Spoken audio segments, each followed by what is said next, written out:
में electrical device इस्तेमाल किया जाता है, उन सभी इलेक्ट्रिकल डिवाइस का नाम क्या है और जो भी इलेक्ट्रिकल डिवाइस है उस डिवाइस का इस्तेमाल हम इंडस्ट्री में क्यों करते हैं।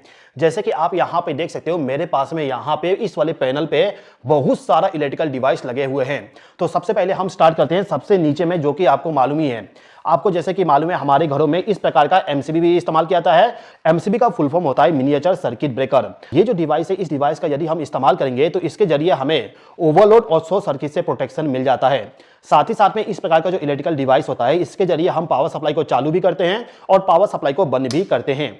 एमसीबी के अलावा हमारे घरों में इस प्रकार का एक इलेक्ट्रिकल डिवाइस इस्तेमाल किया जाता है। ये जो इलेक्ट्रिकल डिवाइस है, इस डिवाइस को हम कहते हैं आरसीसीबी। इसका फुल फॉर्म होता है रेसिडुअल करंट सर्किट ब्रेकर। इस वाले डिवाइस को यदि हम हमारे घर में लगा देंगे तो इस कंडीशन में यदि किसी ने गलती से फेस सप्लाई को टच कर दिया, यानी कि यदि किसी को इलेक्ट्रिक शॉक लगता है, तो तुरंत ही ये जो आरसीसीबी है, ये पूरा का पूरा सर्किट को, मतलब कि पावर सप्लाई को बंद कर देता है। तो ये जो आरसीसीबी है, इसके अलावा इस टाइप का जो एमसीबी होता है, इन दोनों को यदि हम कंबाइन कर देंगे तो ये वाला डिवाइस बन जाएगा। ये जो डिवाइस है, इस डिवाइस को हम कहते हैं आरसीबीओ। ये जो आरसीबीओ है, इसका काम होता है ओवरलोड शॉर्ट सर्किट से प्रोटेक्शन प्रोवाइड करना, साथ ही साथ में इलेक्ट्रिक शॉक से भी प्रोटेक्शन प्रोवाइड कर देता है। अब इसके बगल में हम यहां पे चलते हैं तो हमारे पास में डबल पोल वाली एमसीबी है। इसके अलावा यहां पर भी हमारे पास में आरसीबीओ है। इस वाले आरसीबीओ में आप देखोगे, यहां पे फेस सप्लाई के लिए अलग है, न्यूट्रल सप्लाई के लिए अलग कलर दिया गया है। यहां पे दो डिफरेंट कलर इसलिए दिया गया क्योंकि जो हमारा प्रोटेक्शन है, वो प्रोटेक्शन केवल फेस सप्लाई में ही किया गया है। न्यूट्रल सप्लाई में आपको कोई भी प्रोटेक्शन नहीं मिलेगा। केवल यहां पे न्यूट्रल पावर सप्लाई जो है वो केवल ऑन ऑफ होती है। न्यूट्रल पावर सप्लाई में कोई भी प्रोटेक्शन नहीं है, केवल फेस सप्लाई में प्रोटेक्शन है, इसलिए यहां पे थोड़ा सा कलर कोडिंग कर दिया गया है। अब इसी के बगल में आप देखोगे तो यहां पे लगा हुआ है कॉन्टेक्टर।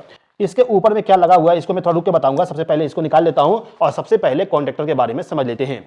देखिए दोस्तों, इंडस्ट्री में बहुत सारे मोटर होते हैं, मशीनें होती है, जिनको हमें चालू बंद करना होता है। तो किसी भी मशीन को, किसी भी मोटर को चालू बंद करने के लिए हम इस प्रकार का कॉन्टेक्टर इस्तेमाल करते हैं। हमारा जो इस प्रकार का एमसीबी होता है, उस एमसीबी का काम केवल पावर सप्लाई को चालू बंद करना होता है और चालू बंद करने के लिए हम मैनुअली इसको चालू बंद करते हैं। लेकिन यदि आप इस वाले कॉन्टेक्टर को लगा दोगे तो इस कंडीशन में ये कॉन्टेक्टर हमारा कहीं दूर से भी चालू बंद हो जाएगा। इसके अलावा कॉन्टेक्टर का इस्तेमाल करने से हमें बहुत सारा प्रोटेक्शन और बेनिफिट भी मिल जाता है, जो कि मैं आपको यहां पे ज्यादा डिटेल में एक्सप्लेन नहीं करूंगा। अभी के टाइम पे आप ये समझ लीजिए कि जो कॉन्टेक्टर होता है, उस कॉन्टेक्टर के जरिए हम पावर सप्लाई को चालू बंद करने का काम करते हैं। मतलब कि ये एक प्रकार का स्विच है और ये जो स्विच है, इस स्विच का इस्तेमाल हम करते हैं हाई करंट के लिए। मतलब कि जहां पे ज्यादा करंट फ्लो होगा, उस करंट को कंट्रोल करने के लिए, मतलब कि चालू बंद करने के लिए हम इस प्रकार के कॉन्टेक्टर का इस्तेमाल कर लेते हैं। अब इस टाइप का जो कॉन्टेक्टर होता है, इसके कंट्रोल वायरिंग में हमें एनओएनसी की जरूरत पड़ती है और यदि हमारा कॉन्टेक्टर के ऊपर में एनओएनसी कम है तो हम इस प्रकार के एनओएनसी कॉन्टेक्ट को भी कनेक्ट करके इस्तेमाल कर सकते हैं। ये जो यहाँ पे एनओएनसी कॉन्टेक्ट है, इसको हम चाहें तो यहां से रिमूव कर सकते हैं और चाहें तो यहां पे लगा के इस्तेमाल भी कर सकते हैं। यदि हम इस वाले एनओएनसी कॉन्टेक्ट को कॉन्टेक्टर के साथ कनेक्ट कर देंगे तो इसका वर्किंग जो है वो वर्किंग पूरा का पूरा कॉन्टेक्टर के साथ ही हो जाएगा। मतलब कि ये जो एडम ब्लॉक है, इसको हम एडम ब्लॉक कहते हैं। तो एडम ब्लॉक जो होगा, ये एडम ब्लॉक हमारा केवल एनओएनसी का काम करता है। एनओएनसी क्या होता है, यदि आपको समझ नहीं आता है तो इसका मैंने वीडियो बना दिया, उस वीडियो को देखने के लिए ये जो आई वाला बटन है, इस पर क्लिक करके आप देख सकते हो। ठीक है। अब इसके अलावा इस वाले कॉन्टेक्टर के ऊपर में इस प्रकार का डिवाइस लगा हुआ था। ये जो डिवाइस है, ये डिवाइस है हमारा टाइमर। ये एक प्रकार का एडम ब्लॉक वाली टाइमर है। इसके बारे में मैं आपको थोड़ा रुक के बताता हूं। इससे पहले एक टाइमर के बारे में समझ लीजिए। जैसे कि आप ऊपर में देखोगे, यहां पे एक टाइमर लगा हुआ है। ये जो टाइमर है, इस टाइमर का हम इस्तेमाल करते हैं किसी टाइम के अकॉर्डिंग किसी चीज को कंट्रोल करने के लिए। मान लीजिए कि आपके पास में कोई मोटर है, उस मोटर को केवल आधे घंटे रन करवाना है, तो उसके लिए हम इस प्रकार का टाइमर कनेक्ट कर देते हैं। जिससे क्या होगा, टाइमर हमारा पावर सप्लाई को आधे घंटे के बाद बंद कर देगा, या फिर हम चाहें तो आधे घंटे के बाद में मोटर को चालू करने के लिए इस टाइमर का भी इस्तेमाल कर सकते हैं। तो टाइमर जो होता है, वो टाइमर हमारा किसी पर्टिकुलर टाइम के बाद में किसी मशीन को चालू करने के लिए या फिर पर्टिकुलर टाइम के बाद में मशीन को बंद करने के लिए हम इस प्रकार के डिवाइस को इस्तेमाल करते हैं, मतलब कि टाइमर का इस्तेमाल करते हैं। तो ये जो टाइमर है, इसी टाइमर का एक दूसरा रूप आप यहां पे देख सकते हो, ये वाला।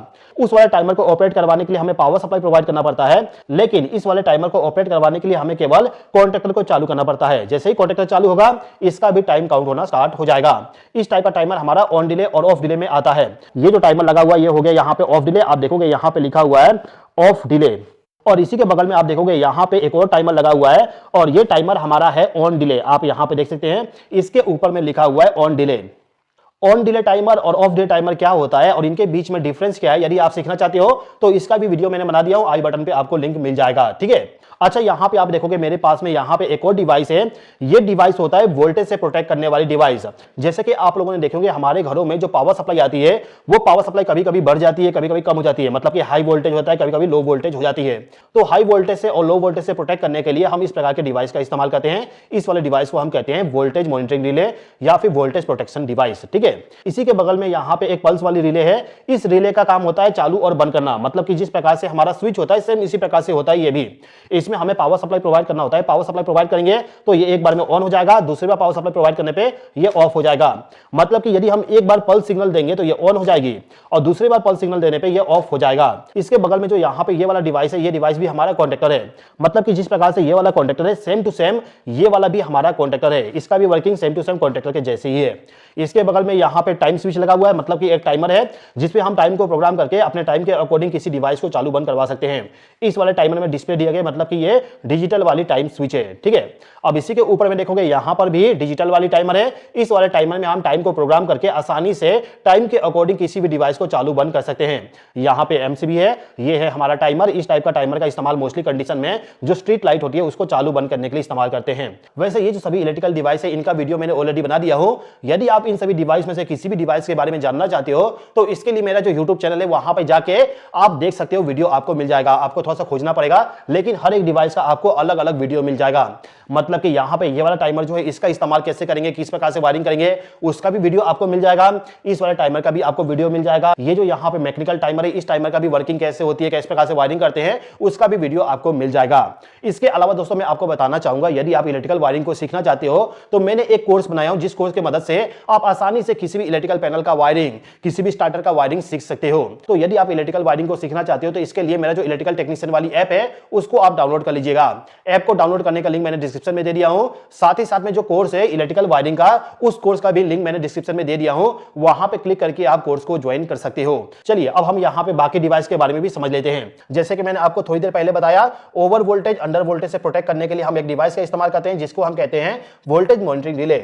सेम वही डिवाइस यहां पे ये लगा हुआ है। इस डिवाइस में हमें ओवर वोल्टेज अंडर वोल्टेज इसके अलावा ओवर करंट से भी प्रोटेक्शन मिल जाती है। इसके अलावा यहां पे डिजिटल वाली टाइमर है। इस टाइमर का भी काम पूरा का पूरा हमारा उस वाले टाइमर के जैसे ही होता है, मतलब कि जो भी प्रोग्रामिंग करेंगे उस प्रोग्रामिंग के अकॉर्डिंग हमारे डिवाइस को चालू बंद करेगा।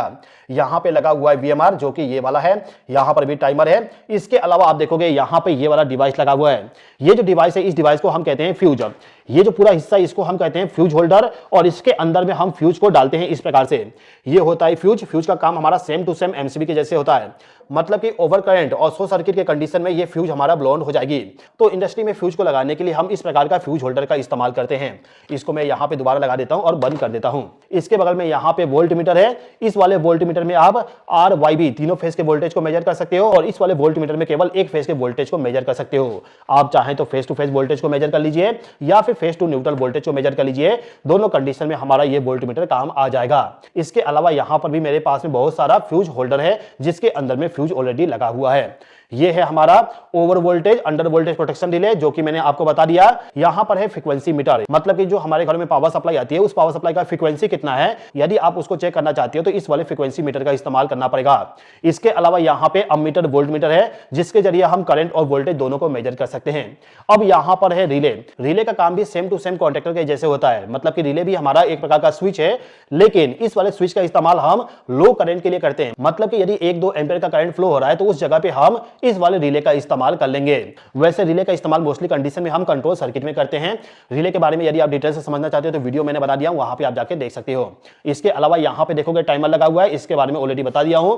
यहां पे है इंडिकेशन लैंप, मतलब कि जो हमारा पावर सप्लाई है 3 फेज वाली, वो पावर सप्लाई आ रहा है कि नहीं आ रहा है उसको पता करने के लिए इंडिकेशन लैंप, मतलब कि लैंप का कनेक्शन करते हैं। तो यहां पे मेरे पास में है इंडिकेशन लैंप जो कि पैनल पे माउंट होने वाली है, मतलब कि इस प्रकार का जो सी चैनल होती है उसके ऊपर माउंट करने वाली ये इंडिकेशन लैंप है। ये जो मेरे पास में इंडिकेशन लैंप है इसमें तीनों फेज का पावर सप्लाई एक साथ में बता देगा। इसके अलावा आप देखोगे यहां पे सर्ज प्रोटेक्शन डिवाइस है। जैसे कि आप लोगों ने देखे होंगे बारिश के समय में हमारे घर में जो पावर सप्लाई आता है उसका वोल्टेज बहुत ही ज्यादा बढ़ जाती है, जिसकी वजह से हमारे घर के पूरे इलेक्ट्रिकल डिवाइस जल जाते हैं, खराब हो जाते हैं। तो यदि आपके घर में ऐसा कुछ प्रॉब्लम आता है तो उससे प्रोटेक्ट करने के लिए इन सभी डिवाइस का आप इस्तेमाल कर सकते हो। इसको हम कहते हैं सर्ज प्रोटेक्शन डिवाइस। अब इस डिवाइस के अलावा यहां पे आप देखोगे हमारे पास में है photo cell relay. Photo cell relay जो होता है ये एक प्रकार का स्विच है जो कि अंधेरे होने पे लाइट को चालू कर देगा और उजाला होने पे लाइट को बंद कर देगा। जैसे कि आपके पास में कोई गार्डन में लाइट है, उस लाइट को यदि आप चाहते हो रात होते ही ऑटोमेटिकली चालू हो जाए और उजाला होते ही ऑटोमेटिकली लाइट बंद हो जाए, तो उसके लिए आप इस वाले रिले का इस्तेमाल कर सकते हो। ये हो गया फोटो सेल, और इस फोटो सेल के साथ में हमें इस वाले रिले को कनेक्ट करना पड़ता है। ये जो रिले, इस रिले का काम है जो हमारा उजाला है, मतलब कि कितना अंधेरा होने पे लाइट को चालू करना है, कितना उजाला होने पे लाइट को बंद करना है, उसके लिए हम इस वाले रिले का इस्तेमाल करते हैं। इसी रिले के बगल में आप देखोगे यहाँ पे स्टार डेल्टा वाली टाइमर है। ये जो टाइमर है, इस टाइमर को केवल स्टार डेल्टा स्टार्टर जो होती है उसके लिए बनाया गया है। तो स्टार डेल्टा स्टार्टर के लिए हमें इसी प्रकार का टाइमर इस्तेमाल करना होता है। इसके बगल में यहाँ पे मेरे पास में है लिक्विड लेवल कंट्रोलर। ये जो लिक्विड लेवल कंट्रोलर, इसका काम होता है किसी भी टैंक के अंदर में पानी, ऑयल जो होगा उसका लेवल जो होगा उस लेवल को डिटेक्ट करे और उसके अकॉर्डिंग आउटपुट सिग्नल को जनरेट करे, जिसका इस्तेमाल हम किसी पंप को, किसी मोटर को चालू बंद करने के लिए इस्तेमाल कर सकते हैं। अब इसी के बगल में यहाँ पे डिजिटल वाली टाइमर है जिसमें हम यहाँ पे टाइम देख सकते हैं और यहाँ पे प्रोग्रामिंग कर सकते हैं। वैसे ये जो टाइमर है, इस टाइमर में हमें ऑन डिले, ऑफ डिले दोनों का ऑप्शन मिल जाता है। और इसी टाइमर के बगल में और भी बहुत सारे टाइमर लगे हुए हैं जिनका काम केवल टाइम के अकॉर्डिंग किसी डिवाइस को चालू बंद करना होता है। तो इन सभी के बारे में मैं ज्यादा एक्सप्लेन नहीं करता हूं, आपको यहां पे समझ में आ गया होगा कि टाइमर का काम क्या होता है। अब टाइमर के ऊपर में यदि आप देखोगे तो यहां पे लगा हुआ है एनर्जी मीटर। सिंगल फेज का जो पावर सप्लाई होता है उसका यदि हमें एनर्जी मेजरमेंट करना है तो उसके लिए हम इस वाले एनर्जी मीटर का इस्तेमाल कर सकते हैं। वैसे ये एनर्जी मीटर हमारा वाईफाई के साथ कनेक्ट हो जाती है जिससे कि हम इसका पूरा डिटेल मोबाइल में देख सकते हैं। इसके अलावा यहाँ पे सॉकेट है, हमारे घरों में जो नॉर्मल सॉकेट इस्तेमाल किया जाता है सेम इसी प्रकार से सॉकेट यहाँ पे दिया गया है। इस टाइप का सॉकेट हम इंडस्ट्री में इलेक्ट्रिकल पैनल के अंदर करते हैं जिससे कि हम पावर सप्लाई इसके जरिए ले सके। ठीक है, इसके बगल में यहाँ पे है मोटर प्रोटेक्शन सर्किट ब्रेकर, मतलब कि एमपीसीबी। एमपीसीबी का इस्तेमाल हम करते हैं किसी मोटर को चालू बंद करने के लिए और उस मोटर को प्रोटेक्ट करने के लिए। मोटर को प्रोटेक्ट करने के लिए हम चाहे तो ओवरलोड रिले का इस्तेमाल कर लें या फिर एमपीसीबी का इस्तेमाल कर लें, बात एक ही होगा। ये जो एमपीसीबी है, इस एमपीसीबी को केवल मोटर के लिए डिजाइन किया गया है। इसके बगल में यहाँ पे आप देख सकते हो कॉन्टेक्टर है, ये एक मॉड्यूलर कॉन्टेक्टर है। जिस प्रकार से ये वाला कॉन्टेक्टर है सेम इसी प्रकार से ये भी हमारा कॉन्टेक्टर है। इन दोनों कॉन्टेक्टर में कोई भी डिफरेंस नहीं है, वर्किंग सेम टू सेम होता है, केवल इसका डिजाइन यहाँ पे अलग है। इसके अलावा यहाँ पे एक और कॉन्टेक्टर है और यहाँ पे मेरे पास में है वाईफाई कंट्रोलर। यदि आप चाहते हो कि मोबाइल के जरिए किसी डिवाइस को चालू बंद करना, तो उसके लिए आप चाहें तो इस प्रकार का जो वाईफाई कंट्रोलर होती है उसका इस्तेमाल कर सकते हो। वाईफाई कंट्रोलर का इस्तेमाल करके हम आसानी से किसी भी डिवाइस को मोबाइल के जरिए चालू कर सकते हैं और मोबाइल के जरिए ही बंद कर सकते हैं। इसके बगल में आप देखोगे यहाँ पे एमसीबी है, लेकिन ये वाला जो एमसीबी, ये एमसीबी हमारा वाईफाई वाली एमसीबी है, मतलब कि मोबाइल के जरिए इस वाले एमसीबी को हम चालू कर सकते हैं और बंद भी कर सकते हैं। इसके अलावा इस एमसीबी का यदि हम इस्तेमाल करते हैं तो कितना एम्पियर करंट फ्लो हो रहा है, कितना वोल्टेज है, हर एक चीज को हम मोबाइल के अंदर देख सकते हैं। इस वाले वाईफाई एमसीबी के बगल में यहाँ पे है आइसोलेटर। आइसोलेटर जो होता है इसका काम होता है पावर सप्लाई को केवल चालू करना और बंद करना। ये जो आइसोलेटर है इसका इस्तेमाल हम सोलर पैनल के साथ में करते हैं। इसके अलावा ऊपर में यदि आप देखोगे तो मेरे पास में और भी चीजें हैं, जैसे कि यहाँ पे वोल्टेज को कंट्रोल करने के लिए वोल्टेज मॉनिटरिंग रिले कॉन्टेक्टर यहाँ पर है। ये कॉन्टेक्टर थोड़ा सा डिफरेंट है। इस वाले कॉन्टेक्टर का इस्तेमाल हम पावर फैक्टर वाली जो कैपेसिटर होती है उसको चालू बंद करने के लिए इस्तेमाल करते हैं। यहाँ पे मेरे पास में इलेक्ट्रॉनिक ओवरलोड रिले है। मोटर के साथ में जो हम ओवरलोड रिले इस्तेमाल करते हैं उसी के जैसे पूरा का पूरा ये वाला भी ओवरलोड रिले होता है, लेकिन उस वाले ओवरलोड रिले से ज्यादा प्रोटेक्शन आपको इलेक्ट्रॉनिक वाली ओवरलोड रिले प्रोवाइड कर देता है। इस वाले ओवरलोड रिले में करंट को हम सेट कर सकते हैं, साथ ही साथ में यहाँ पे हम टाइम को भी सेट कर सकते हैं कि कितना टाइम में हमें ओवरलोड रिले के जरिए मोटर को बंद करवाना है। इसके बगल में आप देखोगे यहाँ पे मेरे पास में डिजिटल कॉन्टेक्टर है, यहाँ पे मेरे पास में फ्लैशर रिले है। फ्लैशर रिले भी हमारा एक प्रकार का टाइमर ही है जो कि टाइम के अकॉर्डिंग दो मोटर को चालू बंद करता है। मतलब कि यदि आपके पास में कोई दो मोटर है, उस मोटर को अल्टरनेट में चालू बंद करवाना है तो उसके लिए हम इस प्रकार का फ्लैशर रिले का इस्तेमाल करते हैं। इसके बगल में यहाँ पे हमारे पास में पिन टाइप का टाइमर है। अब ये जो सभी इलेक्ट्रिकल डिवाइस है, इस डिवाइस के अलावा भी मेरे पास में बहुत सारा इलेक्ट्रिकल डिवाइस है जिसके बारे में मैं आपको अभी के टाइम पे नहीं बता रहा हूं। यदि आप सभी लोग कमेंट करेंगे कि सर बाकी डिवाइस के बारे में भी बताइए, तो मैं उसके लिए उसका वीडियो बना दूंगा, मतलब कि इस वीडियो का सेकंड पार्ट आ जाएगा यदि आप सभी लोग कमेंट करते हैं तो। और दोस्तों मैं आपसे बताना चाहूंगा कि यदि आप इलेक्ट्रिकल वायरिंग को सीखना चाहते हो तो मेरा जो कोर्स है उस कोर्स को आप ज्वाइन कर लीजिएगा। कोर्स का लिंक आपको मैंने डिस्क्रिप्शन में दे दिया हूं, वहां पर क्लिक करके कोर्स को ज्वाइन कर लीजिएगा। उम्मीद करता हूं कि ये वीडियो आपको पसंद आएगा। वीडियो पसंद आए तो लाइक जरूर कर दीजिएगा, और यदि आपने अभी